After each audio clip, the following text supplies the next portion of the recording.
This is the story of a man named Stanley. Stanley worked for a company in a big building where he was employee number 427. Employee number 427's job was simple.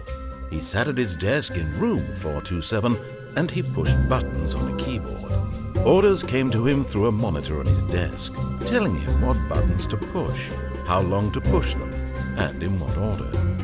This is what employee 427 did every day of every month of every year.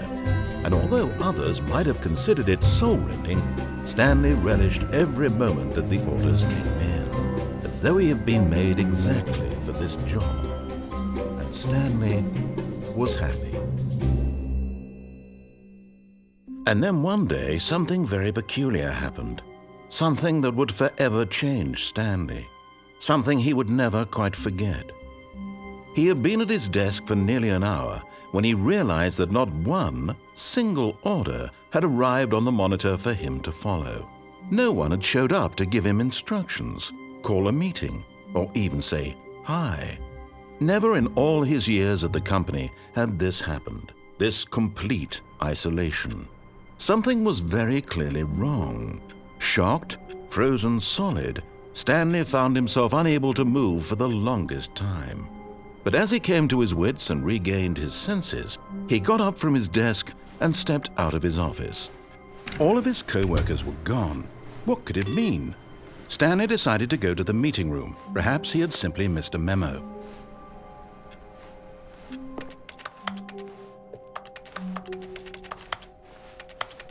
When Stanley came to a set of 2 open doors, he entered the door on his left.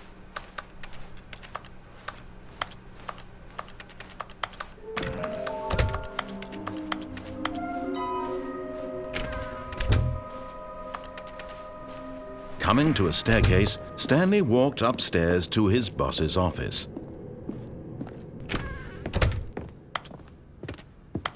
Okay, I think we all know the drill by now. Blah, blah, blah. Dark secrets, the keypad, Stanley pushes some buttons. Oh, hey, look, it's a new passageway. Quelle surprise.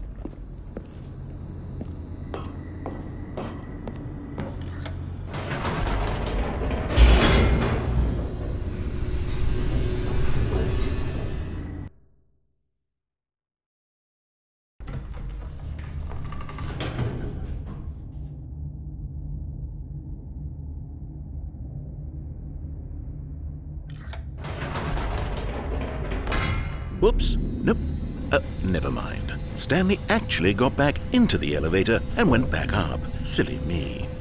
Why did Stanley do that when he knew that it would just lead back to his boss's office? Well, that's a great question. I just can't wait to find out.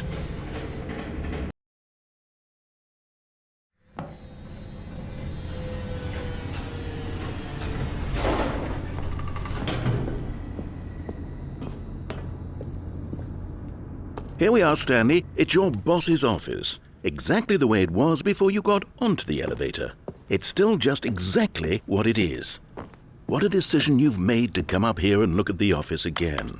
This has fleshed out the plot of the story in new and fascinating ways I could have never anticipated. It's that keen eye for storytelling that you have, an incisive rapid fire of critical plot points, one after the other, weaving a rich tapestry of uncompromising narrative. Wow! I'm bolted to the edge of my seat.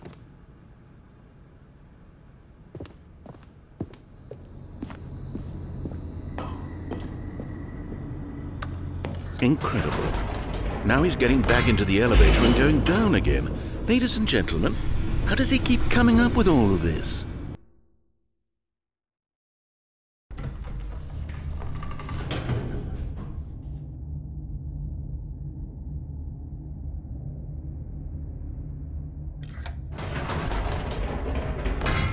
Did you think we were going to go forward down the spooky corridor? No. It's time once again to go back up in the elevator. I can't even begin to grapple with what might be up there. Is it the boss's office again? Or what if it's the boss's office this time? The suspense is killing me.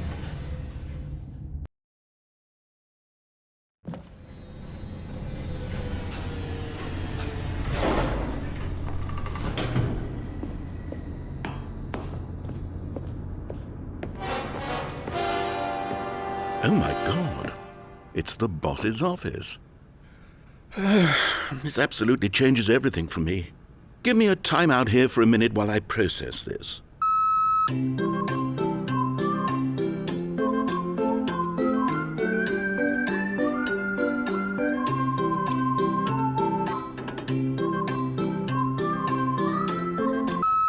Okay, I'm ready.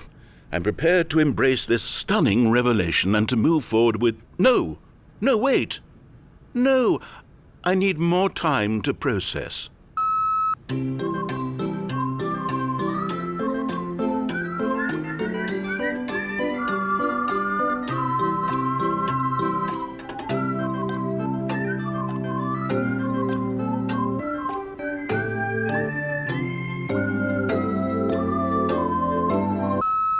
All right, I have fully come to terms with it. I have made space in my worldview for this astonishing new reality. As before, I turn to your expert eye for gripping narrative, Master Stanley.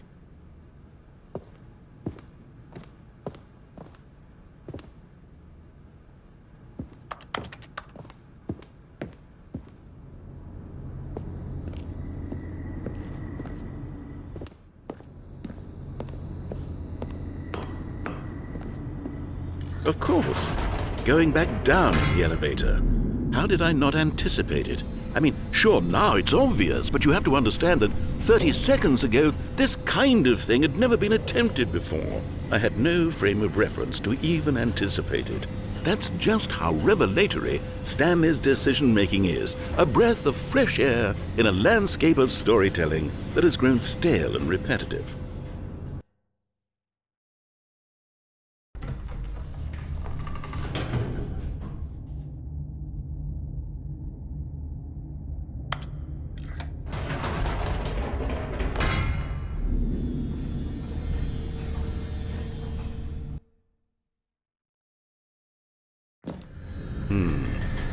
You know what? I've just thought of something.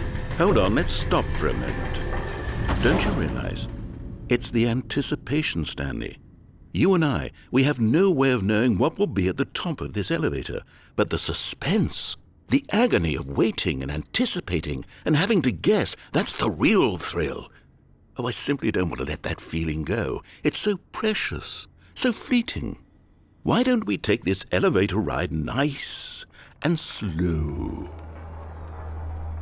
There we go. Isn't this so much more exciting? You know, Stanley, it seems like nowadays the only thing that audiences want is to be shocked as loudly and frequently as possible. They want big, explosive moments flung right in their faces from the very moment that things get started. But where's the tension? Where's the trust in the audience to build a slow and nuanced appreciation for the story, the characters? Why aren't we given time to imagine the surprises, to have to think and to anticipate, and then to marvel at the eventual reveal? This is storytelling, Stanley. What you and I are doing right now. This is the most exciting narrative to be developed in years, and it's really all because of you. You're the one who took this bold step of revisiting the exact same locations over and over. Truly, I mean it. This is unique and different. It's not like anything else out there. You see, I want stories that surprise me, Stanley. I want to have to think.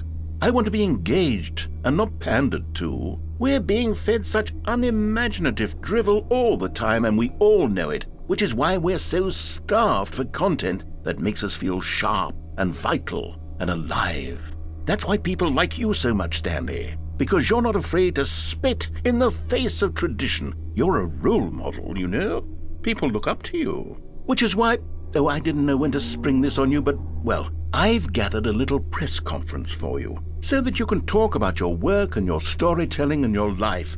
Yes, I know you're not much for the public eye, but I thought it would especially mean a lot to the people who have been following you from the beginning. They really look up to you, Stanley. I don't know if you realize the impact you have on them. This is the kind of gesture that might leave a tremendous impact on them for the better. Oh good, we're here.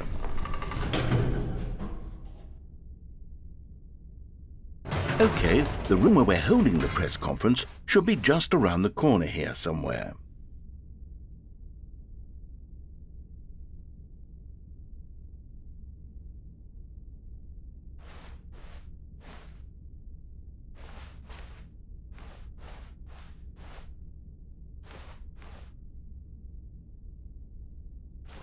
Ah, yes, here it is, just through this door.